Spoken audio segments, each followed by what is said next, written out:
ያስተልን ተመልካቾቻችን የደረሰን ሰበር ዜና ስላለ ነው የመጣ ነው። ይህ የሞርስ ኮሚኒኬሽን መርሃ ግብር ነው። የራያ የአዲግራት ወጣቶች ጦርነት በቃን ሲሉ የተቃውሞ ሰልፍ አድርገዋል። ዛሬ የራያ አዲግራት ወጣቶች ረፋድ ላይ ያደረጉትን ጦርነት ይበቃናል ተቃውሞ የመቀሌ ወጣቶች ከሰዓት በኋላ ተቀላቅለዋቸው ድምጻቸውን ማሰማታቸው ለሞርስ የደረሰው መረጃ ያመለክታል።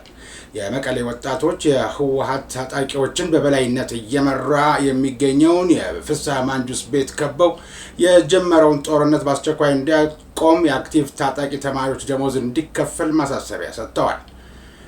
ፍስሐ ማንጁስ የዘገባ እስከተጠናቀረበት ጊዜ ድረስ በቤታቸው እንዳልወጡ የተገለጸ ሲሆን ከፍተኛ ስጋት ውስጥ እንደሚገኙ ግን ከምንጮቻችን ያገኘነው መረጃ ያሳያል። የህወሓት ቡድን የአፋር ክልል ወሰንን ተሻግሮ በመግባት 6 መንደሮችን በጉልበት ተቆጣጥሯል ሲል የክልሉ መንግስት ከሷል። የአፋር ክልል መንግስት ባወጣው መግለጫ የህወሓት ቡድን ከድርጊቱ በአስቸኳይ ካልተቆጠበ ራሱን ከውጫዊ ጥቃት የመከላከል ኃላፊነቱን እንደሚወጣ ነው ያስጠነቀቀው። የህዝባዊ ወያኔ ሓርነት ትግራይ ቡድን በአፋር ክልል ወሰን ውስጥ በመግባት 6 መንደሮችን በመቆጣጠር ንጹሃንን በሞርታርና በዙ 23 በደብደብ መጀመሩን ነው የክልሉ መንግስት ባወጣው መግለጫ የጠቆመው። ቡድኑ በአፋር ክልል በዞን 2 በመጋሌ ወረዳ ቶንሳ ቀበሌ ዋራአና ሚልኪ በሚባሉ ልዩ አካባቢዎች ወሰን ተሻግሮ በመግባት ከምሽቱ 1 ሰዓት አካባቢ ጥቃቱን መፈጸሙ ነው የተገለጸው። በዚህም ቡድኑ በንጹሃን የአፋር አርብቶ አደሮች ላይ የከባድ መሳሪያ ተኩስ በመክፈት የፕሪቶሪያ ስምምነትን በግጭት አዋጅ በግልጽ አፍርሷል ሲል የክልሉ መንግስት ባወጣው መግለጫ አስታውቋል። ህወሓትን በቶንሳ ቀበሌ ላይ ተኩስ በሚከፍትበት ወቅትም ሰላም ወዳድ የአፋር ሽማግሌዎች እንዲመለሱ ተኩሱንም እንዲያቆሙ ቢማጸኗቸውም እምቢኝ በማለት ግጭቱ መጀመሩን ገልጿል። 2 ዓመታት የቆየውን የትግራይ ጦርነት ጥቅምት 23 ቀን 2015 ዓ.ም በፕሪቶሪያ በፌደራል መንግስትና በህወሓት መካከል ለ10 ቀናት በዘለቀ ድርድር በፊርማ መጠናቀቁ ይታወሳል።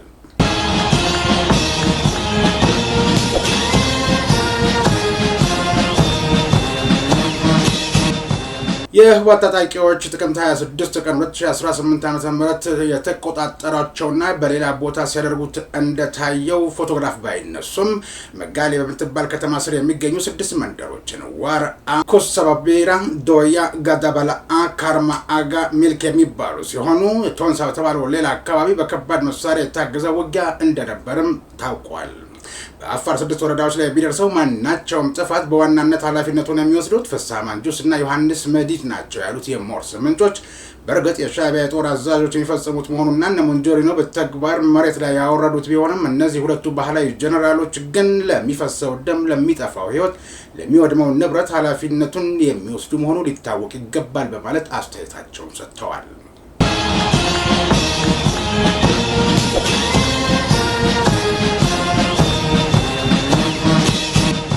የቸኮለ አይጥ የተኛን ድመት ይቀሰቅሳል እንደሚባለው ጽንፈኛው የህወሓት ቡድን ከትናንትና ስህተቱ መማር አቅቶት በፕሪቶሪያው ስምምነት የቆመውን ጦርነት ዳግም ቀስቅሶ የትግራይን ህዝብ ህልውና ከከፋ ወደ አስከፊ ደረጃ እንዲሸጋገር እያደረገ ይገኛል ሲል ራሱን የትግራይ ሰላም ኃይል ብሎ የሚጠራው ቡድን አስታወቀ። ተጨማሪም ይህ ቡድን በትግራይ ወጣቶችን ከአንድ በመስበር ትግራይን አረጋውያን ያለ ጧሪ የሚኖሩበት ቦታ ለማድረግ አልሞ እየሰራ እንደሚገኝ ሁሉ የትግራይ ተወላጅ ሊያውቀው ይገባል ሲል የትግራይ ሰላም ኃይል ነኝ ያለው ቡድን አስገንዝቧል። የትግራይ ህዝብ የህወሓትን አረመኔነት በሚገባ ተረድቶ ቡድኑን በመታገል የክልሉን ሰላም እንዲረጋገጥ ኃይሉ ጥሪ አድርጓል።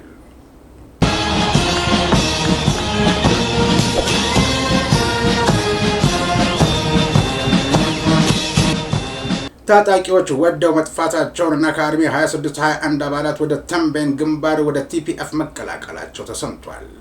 በሁለቱ ኃይሎች መካከል በነበረው ውጊያ ዛሬ የቆሰሉት ወደ እንደመሆኒ ስፔን ካምፕ በመኪና ሲያመላልሷቸው መዋሉን አዋሽ ሕክምና ማዕከልም 103 የሚሆኑ የህወሓት አባላት ቁስለኞች የገቡ ሲሆን ወደ ሆስፒታሉ እንደገቡ 3 የሰራዊት አባላት መሞታቸውን ለማወቅ ተችሏል። እነዚህ የሞቱት 3 የህወሓት ሰራዊት አባላት በቡድኑን ጠርናፊ ናቸው፣ አመራርም ይሰጣሉ ተብሎ የተነገረላቸው ናቸው። ይህን ተከትሎ አሸባሪው ህወሓት በከፈተው ትንኮሳ የአፋር ሚሊሻዎች ግዛታቸውን ከህወሓት ኃይሎች ለማጽዳት ወደ ግንባር እየከተቱ መሆናቸውንም ከአካባቢው ነዋሪዎች የሚገኙ መረጃዎች ያመላክታሉ። ህወሓት ጦር ሰብቆ በአፋር ላይ ትንኮሳ መፍጠሩን ተከትሎ ስምረት ፓርቲ መግለጫ ሰጥቷል። ኋላ ቀሩ ቡድን የፌዴራል መንግስትን ወደ ግጭት ለማስገባት በአፋር በኩል ትንኮሳዎችን ፈጽሟል። ይህንንም የአዛዡና ጌታውን ሻዕቢያን አጀንዳ ለማስፈጸም የተደረገ ነው ሲሉ አቶ ጌታቸው ረዳ ተናግረዋል።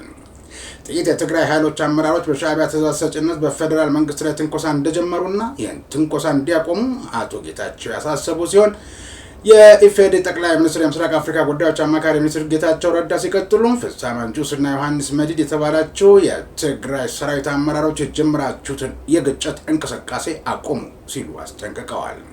ሚኒስትሩ ኋላ ቀር ቡድን ሲሉ የጠቀሱት የህወሓት አመራር የፕሪቶሪያው ስምምነትን ለመቅደድ ሁሉንም አይነት ትንኮሳ ቢፈጽምም የፌዴራል መንግስት ያጸፋ ምላሽ ከመስጠት ተቆጥቧል ብለዋል። ግጭት ለማስገባት በአፋር በኩል ትንኮሳዎች ፈጽሟል። ይህንንም የአዛዡና ጌታውን ሻዕቢያ አጀንዳ ለማስፈጸም የተደረገ ነው ያሉት ጌታቸው ጦር አውርድ በሚል ጸሎት በራስ ህዝብ ላይ መከራና ጭፍጨፋ መጋበዝ ክህደት ነው ብለዋል።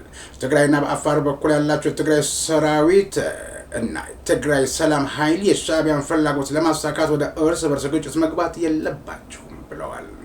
ለትግራይ የሚያስብና እርባና ያለው ሰው 3ኛ ዓመቱን ያስቆጠረውን የፕሪቶሪያው ውል ወዴት ደረሰ ብሎ መጠየቅ ብቻ ነው የሚያዋጣው ሲሉ አቶ ጌታቸው ረዳ ገልጸዋል። ማክሰኞ ጥቅምት 25 ቀን 2018 ዓ.ም ከሰዓት በኋላ በትግራይ ኃይሎችና በትግራይ አፋር ክልሎች አዋሳኝ ከሚገኙ ራሳቸውን የትግራይ ሰላም ኃይል ታጣቂዎች ብለው በሚጠሩት መካከል ግጭት መቀስቀሱን በረቡዕ የሞርስ ዜና እወጃችን መዘገባችን አይዘነጋም።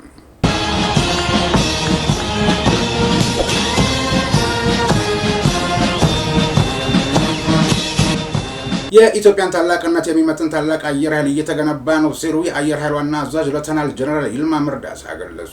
ዋና አዛዡ ከቢሾፍቱ ከተማና አካባቢ ነዋሪዎች ጋር 9ኛ ዓመት የአየር ኃይል ምስረታ ቀን አከባበርን አስመልክቶ ውይይት ባደረጉበት ወቅት ነው ይህንን ያሉት።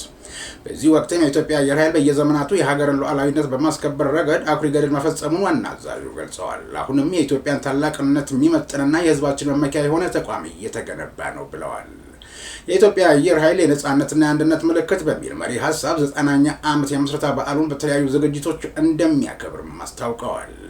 የምስረታ ቀኑ በአቪዬሽን ኤክስፖ፣ በአየር ትርኢትና በሌሎችም ዝግጅቶች እንደሚከበርም ተገልጿል። የምስረታ ቀኑ ለሀገር፣ ለተቋም ብሎም ለቢሾፍቱ ከተማ እድገትና የገጽታ ግንባታ የጎላ ሚና እንዳለው ገልጸው ከተማውን በማስዋብና ሰላሟን በመጠበቅ ነዋሪዎች ንቁ ተሳትፏቸውን እንዲያጠናክሩ ሌተናል ጀነራል ይልማ መርዳሳ ጠይቀዋል።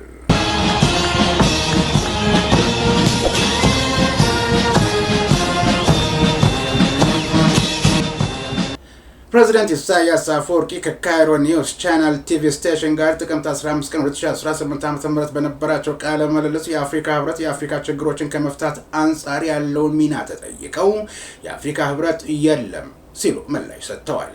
የአፍሪካ ህብረት የዛሬ 60 ዓመት ቢመሰረትም ችግሮችን መፍታት አልቻለም ያሉት ኢሳያስ የህብረቱን አባል ሀገራት ተጠያቂ በማድረግ ለህብረቱ ጠንካራ ለመሆን ዋነኛ ተጠያቂዎቹ እነርሱ ናቸው ብለዋል። ይህንን የሰማው ህብረቱ በግለሰብ ወይም በአንድ አክቲቪስት የተነገረበት ይመስል በኢሳያስ ክስ ላይ መልስ በመስጠት ተቋሙን መከላከል ሲገባው ዝምታን መርጧል።